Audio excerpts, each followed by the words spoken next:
L'argument de l'incrédulité consiste à dire que la présence de personnes sincères qui ne croient pas en Dieu est la preuve qu'il ne peut pas exister. Il suggère que de nombreuses personnes sont prêtes à croire en Dieu, si seulement elles disposaient de preuves suffisantes.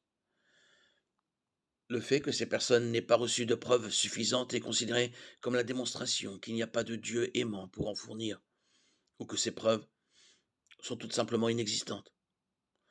En bref, l'argument de l'incrédulité prétend que si Dieu est réel, il se ferait connaître si clairement que toute personne sincèrement disposée à le croire y croirait déjà. L'argument de l'incrédulité repose sur deux postulats principaux, tous deux manifestement faux. Le premier est qu'il existe des non-croyants objectifs, sincères et volontaires. Le second est que Dieu n'aurait pas fourni suffisamment de preuves pour conduire à la vérité.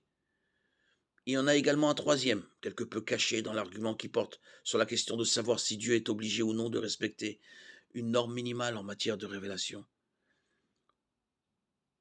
Le raisonnement derrière cette affirmation est extrêmement fragile, de sorte que la même idée de base est rarement, voire jamais appliquée à tout autre sujet.